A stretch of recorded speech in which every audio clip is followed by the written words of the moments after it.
السلام علیکم ورحمت الله وبرکاتو. زه حسان زلمی یم. دا د ایمان یوټیوب چینل دی. زما تاریخ خپرونې ته ښه راغلاست. د دې خپرونې نورې برخې پر مای ایمان یوټیوب چینل کتلی شئ.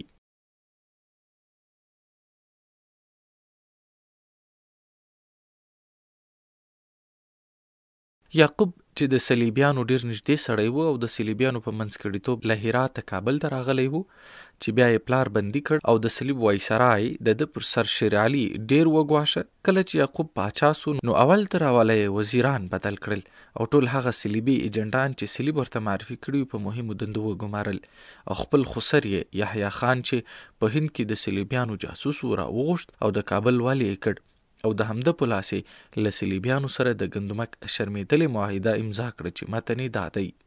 لومړی ماده: د دې قرارداد د لاسلیک د ورځې څخه د دواړو هیوادونو ترمنځ دایمي سوله او دوستي ټینګیږي. دوهمه ماده: د دې قرارداد د امضا څخه وروسته به د افغانستان امیر د خپل اتباعو هغه ډله چې د جنگ په وخت کې د انګریز له دولت سره مکالمه او مکاتبه درلوده د رسمي په اثر وبخشي. دریمه ماده: د افغانستان امیر مجبور دی چې وروسته له دې د نورو هیوادونو سره خپل معاملات د انګلستان سره د مذاکراتو په اساس او د هغوی په خواهش اجرا کړي.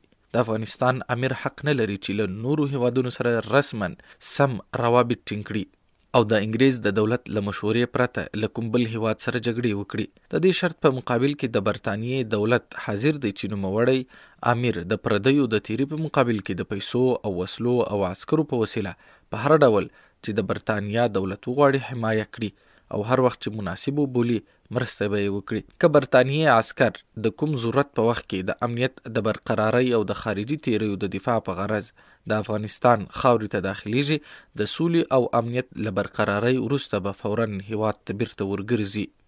څلورمه ماده: د دې لپاره چې د دواړو هیوادو مناسبات لا ټینګ سي او د افغانستان سرحدونه د پردیو له تیري څخه وساتل سي، د انګریز دولت لازم بولي چې خپل دایمي نماینده افغانستان ته واستوي.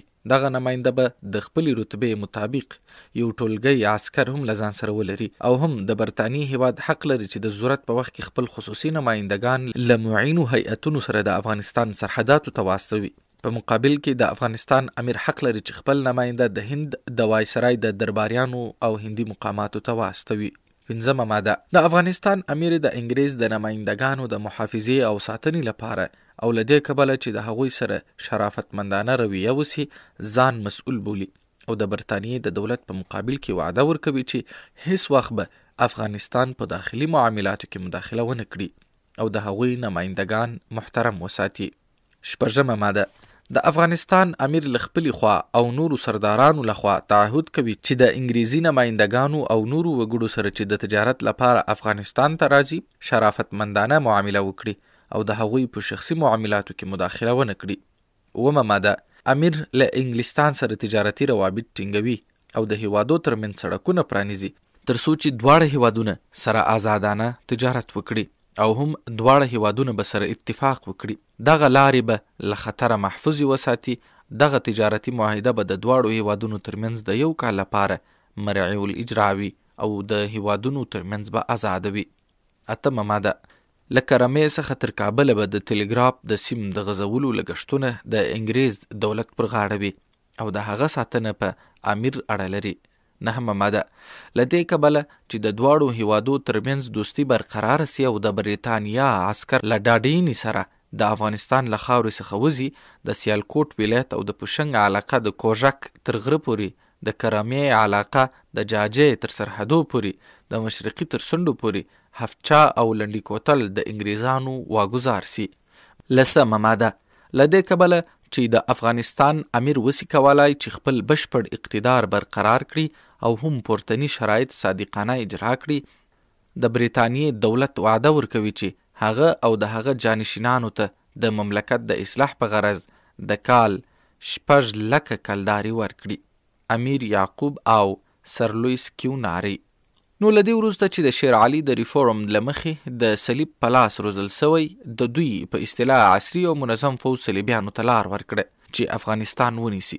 خو د افغانستان د غیورو خلکو اسلامي روحیاتو دا خبر ونه زغمله او په خپل سر په لارو کې د صلیب مخې ته ووتل چې په دې توګه خوږیاڼو، مومندو، زخخیلو، افریدیو او شینوارو په هغه فوز چې د تورخم له لارې را روانو د خپلو خانانو او ملکانو په مخالفت او د ځایي ملایانو په لارښوونه په صلیبیانو ډېر چریکي ګزارونه وکړل. خو دا چې مجاهدینو یوه واحده رهبري نه درلوده، صلیبیان له تلفاتو سره جلال آباد ته راورسېدل. بیا وروسته په لغمان کې یو تن غیرتي مجاهد عصمت الله خان د مجاهدینو یوه وړه ډله راټوله کړه او د صلیب د 1500 کسیز فوز په مقابل کې د شهادت تر کچې وجنګېد. خو دا چې مجاهدین کم وو او وسلې هم نه لرلې، د صلیب ځواکونه د کابل پر لور پر مخ ولاړل. خو کله چې د شا له خوا بیا د خیبر مجاهدینو ورباندې برید وکړ، نو دوی په شاتګ اړ شول. محمد اکرم خوست او د هغه ولایت شاوخوا سیمې صلیب ته ورپرېښودې. خو بیا هم د منګلو، وزیرو، زدرانو،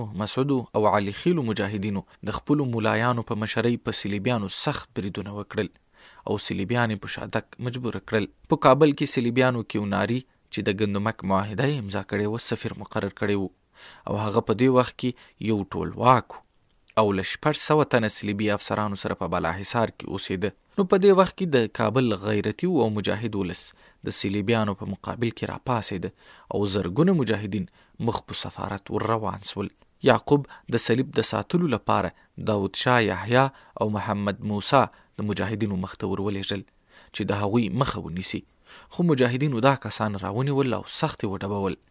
بیا یعقوب خپل فوج ته امر وکړ چې هر څوک د مجاهدینو په مقابل کې وجنګېږي او هغوی په شا کړي، نو د 6 میاشتو معاش په مخکې له مخکې د انعام په توګه ورکړي. هغوی یو څه ډزې وکړې، خو مجاهدین په سفارت ور وختل او کیوناري یې سره له 600 انګریزانو له منځه یوړل. په دې پسې صلیبیانو له خپل 18,000 فوج سره افغانستان ته له 3 لارو راننوتل او کابل یې اشغال کړ او د صلیبي فوز مشر رابرټس بالاحصار ونړاوه. په کابل کې د خلکو په ګرځېدو باندې بندیز ولګاوه. ځان د افغانستان نظامی مشر اعلان کړ. جنرال جیمز هیلز د کابل نظامی حکیم، غلام حسین هندی ملکی حکیم، جنرال میسی، میجر کریکر، سرجن بیلیو او محمد حیات نظامی او ملکی قاضیان مقرر کړل. رابرټس غازی قهرمان خسرو خان نورستانی، محمد اسلم خان کوټوال او سردار سلطان عزیز خان شهیدان کړل او د قندهار صلیبي ځواکونو ته امر وکړ چې په کابل راسي. د شاجوی په سیمه کې د غازی قهرمان صاحب خان په مشرۍ 1500 ترکو په دې 10,000 کسیز فوز لاس په لاس برید وکړ چې په پایله کې قهرمان صاحب خان سره له 200 تنو مجاهدینو شهیدان شول او غازی قهرمان پیر محمد چې 13 ځایه ټپي سوی و او یو لاس یې له بیخه پرې و، خپل ملګري راټول کړل او صلیبیانو ته داسې ماتې ورکړه چې بیرته یې قندهار ته وځغلول. له دې پیښې څخه وروسته رابرټس د سیاسنګ له لشکرکوټ څخه شیرپور ته کډه وکړه او هغه یې ټینګه کړه او همدارنګه یې د سیاسنګ او بالاحصار په نړول سوي ښار کې د کلاو بنسټ کښېښود او ځان یې د افغانستان نایب السلطنه اعلان کړ او وروسته یې یعقوب سره له خپلو ټولو ګوډاګیانو هند ته ولېږل او ځان یې د افغانستان پوره واکمن اعلان کړ. نو په دې وخت کې په 1809 میلادي کال کې د افغانستان غیرتي خلک د محمد کریم خان، غلام حیدر خان کابلی، میر بچه خان کوهدامنی، میر عبدالقادر خان اوپیانی، محمد عثمان خان صافی، محمد شاه خان صافی، غلام حیدر خان سرخی، سمندر خان او محمد حسن خان لوګری، محمد جان خان وردگ، ملادین محمد خان اندر، ملا مشک عالم، عبدالقادر خان غزنوی، ملا عبدالغفور خان لنگری، گل محمد خان اندر، حفیظ الله خان، محمد ایوب خان، عصمت الله خان جبارخیل په مشرۍ د افغان ننګیالیو غازیانو په ګډون په ټول هیواد کې غونډې او پاڅونونه پیل کړل. د لومړي ځل لپاره ملا مشک عالم د شرعي جهاد اعلان وکړ. په همدې ډول هر چیرته غازیان راټول سول او مخ په کابل را روان سول. دغه غیرتي ولس چې نه توپ او توپچي لرل او نه جبهه خانه او نه فوزي روزنه لیدلې وه، له یوه ټوپک یا توري او یا په خالي لاس په شپو وژي د مقدس جهاد لپاره په صلیبي دشمن پسې راوخوځېدل. د ولسي فوز د مشرانو پروګرام داسې و چې د کوهدامن او کوهستان ننګیالي به د ښار په شمال کاریزمیر او خیرخاني غاشي کې مورچل او لشکرکوټ جوړ کړي. دوی به د کابل په لویدیځ کې اسماعي غر او د هغه شاوخوا لوړې ونیسي. د ارغندۍ او پغمان ننګیالي به د کاریزمیر له مبارزینو سره یو ځای کیږي. د پکتیا او لوګر مجاهدین به له بني حصار، د شیر دروازې تر سوکو پورې او د کابل په جنوب او جنوب لویدیځ کې د تخت شاه غرونه او نورې حاکمې سیمې ونیسي. د بګرامي، بطخاک او جبارخیلو جنګیالي به د یکلنګ غونډۍ او د سیاسنګ او د شار نورې ختیځې سیمې ونیسي. د میدان وردګ او غزني جنګیالي به د ګذرګاه له تنګي مخامخ ښار ته ننوځي او په شیري پور کې به د دشمن په چوڼۍ برید کوي. په دې توګه به د دشمن په فوز باندې د تیښتې لاره له څلورو واړو خواو رابنده شي او ټول به تباه سي. خو دلته ولی محمد د امیر عبدالرحمن تره رابرټس ته د مجاهدینو د نقشې په اړه جاسوسي وکړه او احوال یې ورکړ. نو رابرټس د جنگ تیاری ونیول او له هند څخه نور ځواکونه راوغوښتل او همدارنګه مجاهدینو چې کله برید وکړ ډېرې اهمې نقطې یې ونیولې او د شیرپور کلا ته ورسېدل. په دې جنگ کې د کابل 400 ښځو هم برخه واخیسته چې په هغې کې 83 د اسماعي په لوړ غره کې شهیدانې سوې. نو په دې وخت کې صلیبیانو د غازیانو ترمنځ قومي او مذهبي بې اتفاقي واچوله او هم په بعضو غازیانو پسې دا تهمت پورې کړ چې ګواکې هغوی د صلیب روپۍ خوړلي. نو د غازیانو ترمنځ یو څه فضا خړه پړه سوه. که څه هم د ملا مشک عالم په زیار هر څه سم سول او غازیان په دې پوه سول چې دا د دشمن تبلیغ و، خو په دې وخت کې د دشمن نوي عسکر راورسېدل او له غازیانو څخه یې بعضې ځایونه ونیول. غازیانو هم د بیا ځان جوړولو لپاره هڅې پیل کړې. په دې وخت کې انګریزانو او روسانو په ګډه د عبدالرحمن د راوستلو پرېکړه وکړه او بیا یې هغه چل وکړ کومې چې د دوست محمد په راوستلو کې کړی و. په عبدالرحمن د ګندمک معاهده ومنله چې وروسته یې بیا په خپله پاچاهۍ کې د ډیورنډ تر عنوان لاندې په رسمي ډول لاسلیک کړی. دا یې هم پرې ومنل چې د جهاد ټول مشران به په ډیر وحشتناک ډول له منځه وړي تر څو بیا څوک د جهاد نوم وانخلي او د صلیب ځواک ته ګواښ پیش نه کړي. او د صلیب فوز د روغ ایستلو خبره یې هم ورسره کړې وه او په خپل دربار کې د صلیبي نمایندګانو اوسېدل هم منلي وو. کله چې د دې خبرونو د رابرټس په اداره کې د مجاهدینو مخبر مصطفی محبب الله خبر سو، نو د هر څه یې په یوه لیک کې ولیکل او ملا مشک عالم ته یې واستول. خو دا لیک صلیبیانو د پیسو په بدل کې ترلاسه کړ او مصطفی حبیب الله هند ته د بندي په توګه ولېږه. په دې وخت کې عبدالرحمن قطغن ته راغی چې صلیبیانو ډېرې پیسې هم ورکړې وې او د جهاد اعلان وکړ. د جهاد د نامه په اورېدو سره صلیبیان بې باوره سوه او د صلیبیانو یو مامور لیفل ګریپن چې د عبدالرحمن له خور شاببو جان سره کلکې اړیکې لرلې، نو د شاببو جان له لارې عبدالرحمن ته لیک واستاوه او د لیک متن د افغانستان په معاصر تاریخ کې داسې دی: محترم دوست سردار عبدالرحمن خان، پس له رسمي مراتبو او شناسۍ د سلامتۍ د ارزو تر څرګندولو اطلاعاً زحمت درکوم چې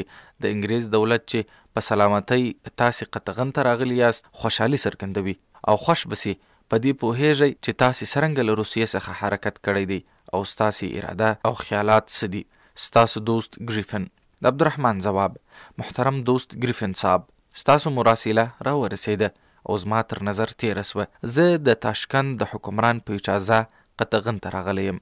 که تاسې زما سره خبرې غواړئ ښځینه وسایل مه استعمالوئ او د خپلو هوښیارو نمایندګانو په وسیله دا کار وکړئ. له پورتني لیک څخه د عبدالرحمن د هغه د کورنۍ او صلیب ترمنځ خانداني ټینګې اړیکې څرګندېږي، داسې چې د دې اړیکو په ساتلو او غني کولو او پاللو کې د دوی ښځې هم بې برخې نه دي. له دې وروسته وارخطا صلیب چې د مجاهدینو له سختو ګزارونو لاندې و او ځان یې د تباهۍ د کندې په غاړه لیده، ګریفن د شاببو جان له لارې عبدالرحمن ته بیا یو بل لیک ولېږه چې متن یې داسې و: محترم سردار، موږ انتظار لرو چې تاسې ژر کابل ته راورسېږئ او د صلح خبرې پیل کړو. عبدالرحمن د ګریفن په امر چاریکارو ته او له هغه ځایه کابل ته راورسېده. د ایمان یوټیوب چینل درنو مینوالو، دا زما تاریخ خپرونه ده. د دې خپرونې نورې برخې په ایمان یوټیوب چینل کې کتلی سئ. زه حسان زلمی یم. تر بلې خپرونې مو پر الله جل وعلا شانو سپارو. السلام علیکم ورحمة الله وبرکاته.